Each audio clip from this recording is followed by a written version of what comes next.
ओम शांति। आज 6 मार्च 2025 के साकार मधुरमा वाक्य हैं मधुबन से।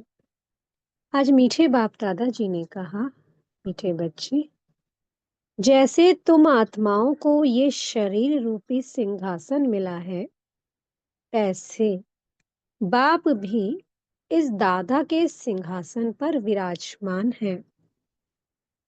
उन्हें अपना सिंहासन नहीं है। शिव बाबा ब्रह्मा बाबा के तन का उनके अकाल तख्त पर आकर के बैठते हैं, उनके तन का लोन लेते हैं। तो बाबा कह रहे हैं कि मुझे अपना सिंहासन नहीं है, मैं ब्रह्मा तन के सिंहासन पर आकर बैठता हूँ। प्रश्न है, जिन बच्चों को ईश्वरीय संतान की स्मृति रहती है, उनकी निशानी क्या होगी? उत्तर है, उनका सच्चा लव एक बाप से होगा। ईश्वरीय संतान कभी भी लड़ेंगे झगड़ेंगे नहीं। उनकी कुदृष्टि कभी नहीं हो सकती। जब ब्रह्मा कुमार कुमारी अर्थात बहन भाई बने तो गंदी दृष्टि जा नहीं सकती।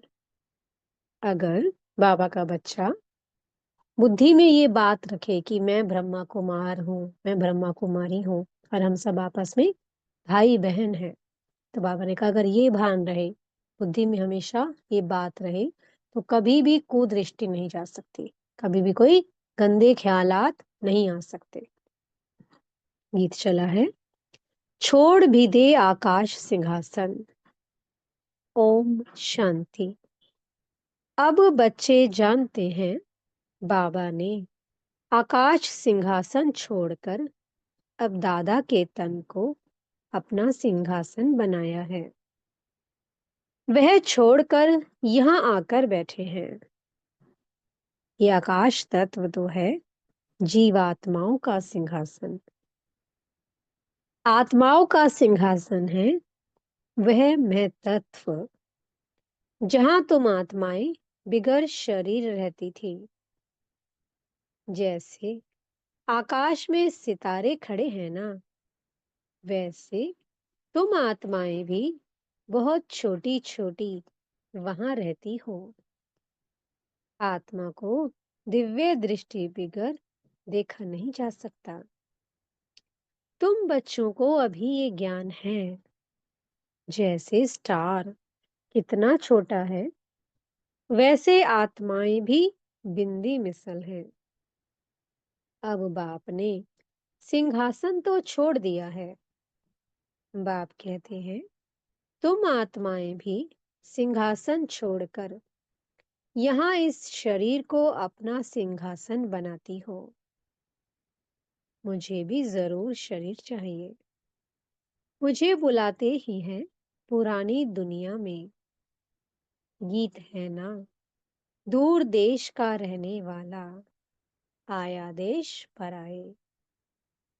तुम आत्माएं जहां रहती हो, वो है तुम आत्माओं और बाबा का देश। फिर तुम स्वर्ग में जाते हो, जिसकी बाबा स्थापना कराते हैं। बाप खुद उस स्वर्ग में नहीं आते, खुद तो वाणी से परे वानप्रस्थ में जाकर रहते हैं। स्वर्ग में उनकी दरकार नहीं। वह तो दुख सुख से न्यारे है ना। तुम तो सुख में आते हो, तो दुख में भी आते हो। अभी तुम जानते हो, हम ब्रह्मा कुमार कुमारियां बहन भाई हैं। एक दो में कुदृष्टि का ख्याल भी नहीं आना चाहिए। यहाँ तो तुम बाप के सम्मुख बैठे हो, आपस में बहन भाई हो। पवित्र रहने की युक्ति देखो कैसी है। ये बातें कोई शास्त्रों में नहीं है। सभी का बाबा एक है। तो सभी बच्चे हो गए ना। बच्चों को आपस में लड़ना झगड़ना भी नहीं चाहिए।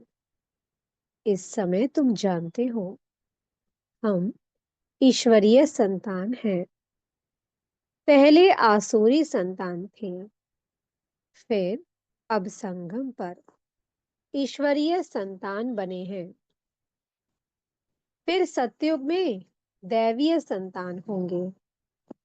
ये चक्र का बच्चों को मालूम पड़ा है। तुम ब्रह्मा कुमार कुमारियां हो। फिर कभी कुदृष्टि जाएगी नहीं।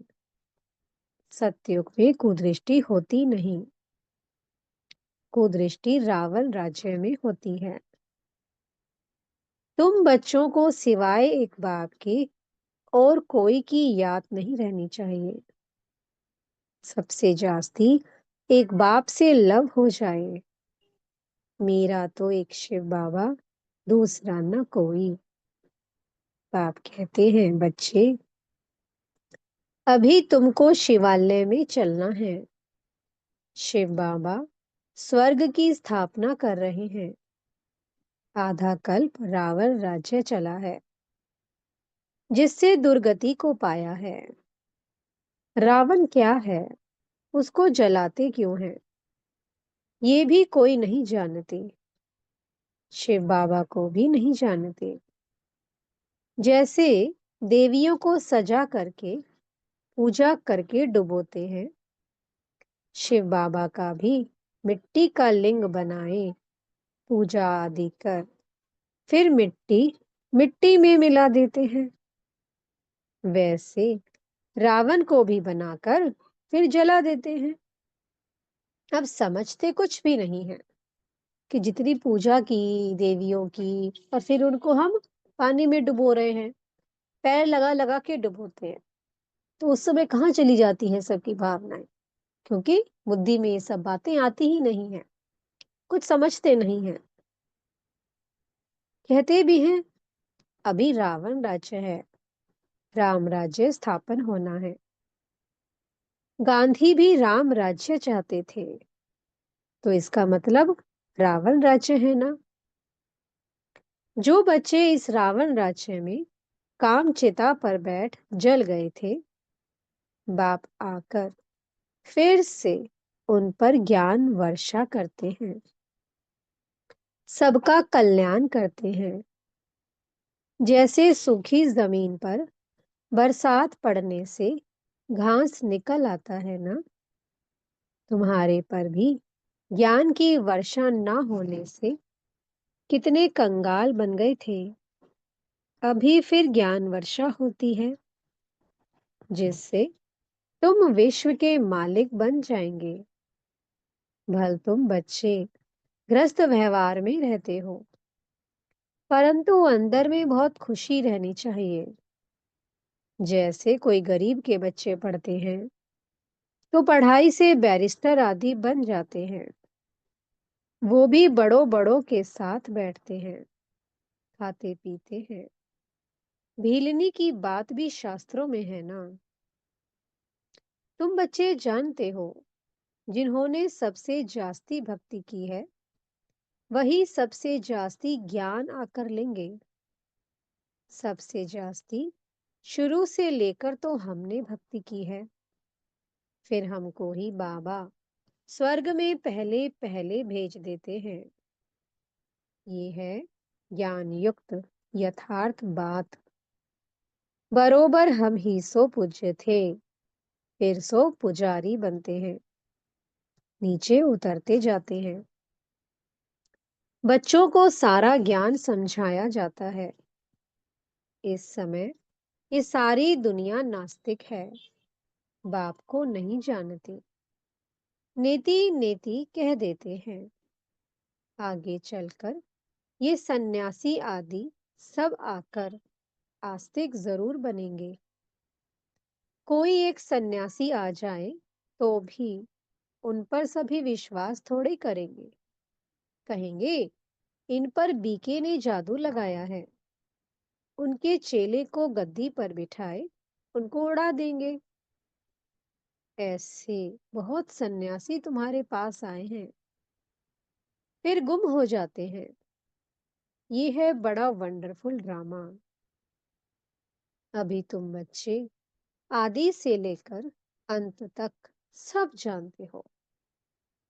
तुम्हारे में भी नंबरवार पुरुषार्थ अनुसार धारण कर सकते हैं। बाप के पास सारा ज्ञान है, तुम्हारे पास भी होना चाहिए। दिन प्रतिदिन कितने सेंटर्स खुलते रहते हैं। बच्चों को बहुत रहमदिल बनना है। बाप कहते हैं अपने ऊपर भी रहमदिल बनो, बेरहमी नहीं बनो। अपने ऊपर रहम करना है। कैसे? वो भी समझाते रहते हैं। बाप को याद कर पतित से पावन बनना है। फिर कभी पतित बनने का पुरुषार्थ नहीं करना है। दृष्टि बड़ी अच्छी चाहिए। हम ब्राह्मण ईश्वरीय संतान हैं। ईश्वर ने हमको एडॉप्ट किया है ना। अब मनुष्य से देवता बनना है। पहले सूक्ष्म वतनवासी फरिश्ता बनेंगे। तो देवता बनने से पहले हम क्या बनेंगे? फरिश्ता। अभी तुम फरिश्ते बन रहे हो।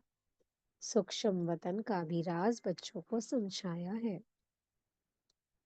यहाँ है टॉकी, सूक्ष्म वतन में है मूवी, और मूल वतन में है साइलेंस। ये तीनों लोगों की स्थिति है। साकार वतन में हम टॉकी स्थिति में आ जाते हैं, बातचीत में आ जाते हैं। सूक्ष्म वतन में है मूवी, इशारों में बातें होती हैं। और मूल वतन में है साइलेंस। सूक्ष्म वतन है फरिश्तों का। जैसे घोस्ट को छाया का शरीर होता है ना, आत्मा को शरीर नहीं मिलता है तो भटकती रहती है। उनको घोस्ट कहा जाता है। उनको इन आंखों से भी देख सकते हैं। ये फिर हैं सूक्ष्म वतनवासी फरिश्ते। ये सब बातें बहुत समझने की हैं। मूल वतन, सूक्ष्म वतन, स्थूल वतन, इनका तुमको ज्ञान है। चलते फिरते बुद्धि में ये सारा ज्ञान रहना चाहिए। हम असल मूल वतन के रहवासी हैं। अभी हम वहां जाएंगे वाया सूक्ष्म वतन। बाबा सूक्ष्म वतन इस समय ही रचते हैं। पहले सूक्ष्म, फिर स्थूल चाहिए। अभी ये है संगम युग। इनको ईश्वरीय युग कहेंगे और उनको दैवीय युग कहेंगे। तो संगम है ईश्वरीय युग, जहां पर हम ईश्वर से डायरेक्ट मिल रहे हैं। और सतयुग है दैवीय युग, वहां पर सिर्फ देवी देवताएं हैं, वहां भगवान नहीं है। कौन सा श्रेष्ठ हुआ? संगम युग, जहाँ पर स्वयं ईश्वर हमें पाल रहे हैं, हमें पढ़ा रहे हैं, हमें अपनी मत दे रहे हैं। तुम बच्चों को कितनी खुशी होनी चाहिए। कुदृष्टि जाती है फिर उच्च पद पा ना सके। अभी तुम ब्राह्मण ब्राह्मणियां होना। फिर घर जाने से भूल नहीं जाना चाहिए। तुम संग दोष में आकर भूल जाते हो। तुम हंस ईश्वरीय संतान हो। तुम्हारी किसी में भी आंतरिक रग नहीं जानी चाहिए। अगर रग जाती है तो कहेंगे मुंह की बंदरी। तुम्हारा धंधा ही है सबको पावन बनाना। तुम हो विश्व को स्वर्ग बनाने वाले। कहाँ वह रावण की आसुरी संतान, कहाँ तुम ईश्वरीय संतान। तुम बच्चों को अपनी अवस्था एक रस बनाने के लिए सब कुछ देखते हुए जैसे कि देखते ही नहीं है, ये अभ्यास करना है। इसमें बुद्धि को एक रस रखना हिम्मत की बात है। परफेक्ट होने में मेहनत लगती है, संपूर्ण बनने में टाइम चाहिए। जब कर्मातीत अवस्था हो तब वो दृष्टि बैठे, तब तक कुछ न कुछ खींच होती रहेगी। इसमें बिल्कुल उपराम होना पड़ता है। लाइन क्लियर चाहिए। देखते हुए जैसे तुम देखते ही नहीं हो। ऐसा अभ्यास जिसका होगा वही उच्च पद पाएंगे। अभी वो अवस्था थोड़ी है। सन्यासी तो इन बातों को समझते भी नहीं है। यहाँ तो बड़ी मेहनत लगती है। तुम जानते हो, हम भी इस पुरानी दुनिया का सन्यास कर बैठे हैं। बस हमको तो अब स्वीट साइलेंस होम में जाना है। और कोई की बुद्धि में नहीं है जितना तुम्हारी बुद्धि में है। तुम ही जानते हो, अब वापस जाना है। शिव भगवान उवाच भी है। वह पतित पावन लिबरेटर गाइड है। कृष्ण कोई गाइड नहीं। इस समय तुम भी सबको रास्ता बताना सीखते हो। इसलिए तुम्हारा नाम पांडव रखा है। तुम पांडवों की सेना है। अभी तुम देही अभिमानी बने हो। जानते हो, अब वापस जाना है। ये पुराना शरीर छोड़ना है। सर्प का मिसाल, भ्रमरी का मिसाल, ये सब है तुम्हारे इस समय के। तुम अभी प्रैक्टिकल में हो। वह तो ये धंधा कर ना सके। तुम जानते हो, ये कब्रिस्तान है। अब फिर परिस्तान बनना है। तुम्हारे लिए सब दिन लकी है। तुम बच्चे सदैव लकी हो। गुरुवार के दिन बच्चों को स्कूल में बिठाते हैं। ये रस्म चली आती है। तुमको अभी वृक्षपति पढ़ाते हैं। ये बृहस्पति की दशा तुम्हारी जन्म जन्मांतर चलती है। ये है बेहद की दशा। भक्ति मार्ग में हद की दशाएं चलती हैं। और अभी है बेहद की दशा। तो पूरी रीति मेहनत करनी चाहिए। लक्ष्मी नारायण कोई एक तो नहीं है ना। उन्हों की तो डिनाइस्टी होगी ना। जरूर बहुत राज्य करते होंगे। लक्ष्मी नारायण की सूर्यवंशी डिनाइस्टी का राज्य चला है। ये बातें भी तुम्हारी बुद्धि में है। तुम बच्चों को ये भी साक्षात्कार हुआ है कि कैसे राज तिलक देते हैं।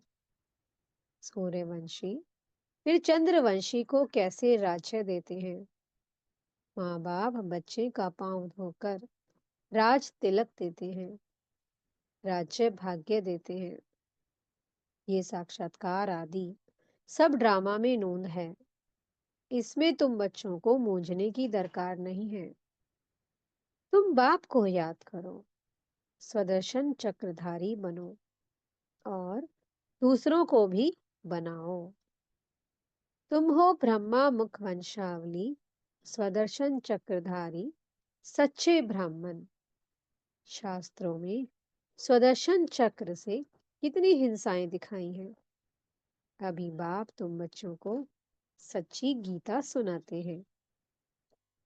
ये तो कंठ कर लेनी चाहिए। कितना सहज है। तुम्हारा सारा कनेक्शन है ही गीता के साथ। गीता में ज्ञान भी है तो योग भी है। तुमको भी एक ही किताब बनाना चाहिए। योग का किताब अलग क्यों बनाना चाहिए?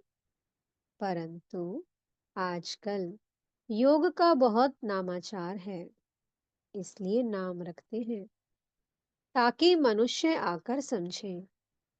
आखिर ये भी समझेंगे कि योग एक बाप से लगाना है। जो सुनेंगे वो फिर अपने धर्म में आकर उच्च पद पाएंगे। अच्छा, मीठे मीठे से की लदे बच्चों प्रति माता पिता बाप दादा का याद प्यार और गुड मॉर्निंग। रूहानी बाप की रूहानी बच्चों को नमस्ते।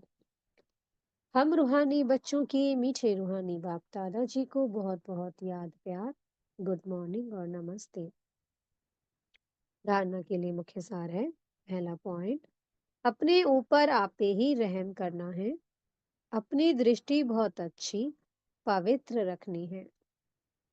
ईश्वर ने मनुष्य से देवता बनाने के लिए एडॉप्ट किया है, इसलिए पतित बनने का कभी ख्याल भी ना आए। दूसरा पॉइंट है, संपूर्ण कर्मातीत अवस्था को प्राप्त करने के लिए सदा उपराम रहने का अभ्यास करना है। इस दुनिया में सब कुछ देखते हुए भी नहीं देखना है। इसी अभ्यास से अवस्था एक रस बनानी है। मीठे सतगुरु जी वरदान दे रहे हैं। हर कदम में पद्मों की कमाई जमा करने वाले, सर्व खजानों से संपन्न व तृप्त आत्मा भव। जो बच्चे बाप की याद में रहकर हर कदम उठाते हैं, वो कदम कदम में पद्मों की कमाई जमा करते हैं।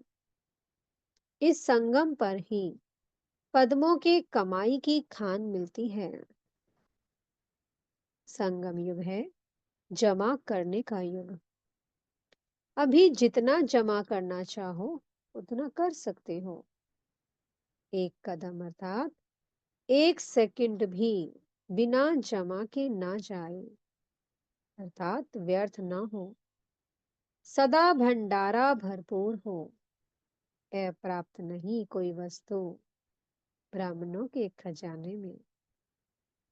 ऐसे संस्कार हो जब अभी ऐसे तृप्त व संपन्न आत्मा बनेंगे, तब भविष्य में अखुट खजानों के मालिक होंगे।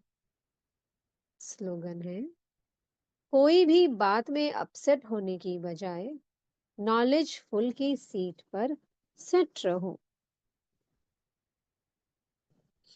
मातेश्वरी जी के अनमोल महावाक्य हैं। आधा कल्प ज्ञान ब्रह्मा का दिन, आधा कल्प भक्ति मार्ग ब्रह्मा की रात। आधा कल्प है ब्रह्मा का दिन और आधा कल्प है ब्रह्मा की रात। अब रात पूरी हो सवेरा आना है। अब परमात्मा आकर अंधियारे की अंत कर सोजरे की आदि करता है। ज्ञान से है रोशनी और भक्ति से है अंधियारा। गीत में भी कहते हैं, इस पाप की दुनिया से दूर कहीं ले चल, चित चैन जहां पावे। ये है बेचैन दुनिया जहां चैन नहीं है। मुक्ति में ना है चैन ना है बेचैन। सतयुग त्रेता है चैन की दुनिया, जिससे सुखधाम को सभी याद करते हैं। तो अब तुम चैन की दुनिया में चल रहे हो। वहां कोई है पवित्र आत्मा जा नहीं सकती। वह अंत में धर्मराज के डंडे खाए कर्म बंधन से मुक्त हो। शुद्ध संस्कार ले जाते हैं, क्योंकि वहां ना अशुद्ध संस्कार होते ना पाप होता है। जब आत्मा अपने असली बाप को भूल जाती है, तो ये भूल भुलैया का अनादि खेल हार जीत का बना हुआ है। इसलिए अपन इस सर्वशक्तिवान परमात्मा द्वारा शक्ति ले विकारों के ऊपर विजय बन 21 जन्मों के लिए राज्य भाग्य ले रहे हैं। अच्छा, ओम शांति। अव्यक्त इशारे हैं। सत्यता और सभ्यता रूपी कल्चर को अपनाओ। आपके बोल में स्नेह भी हो, मधुरता और महानता भी हो, सत्यता भी हो, लेकिन स्वरूप की नम्रता भी हो। निर्भय होकर अथॉरिटी से बोलो, लेकिन बोल मर्यादा के अंदर हो। दोनों बातों का बैलेंस हो। जहां बैलेंस होता है वहां कमाल दिखाई देती है। और वो शब्द कड़े नहीं मीठे लगते हैं। तो अथॉरिटी और नम्रता दोनों के बैलेंस की कमाल दिखाओ। यही है बाप की प्रत्यक्षता का साधन। ओम शांति।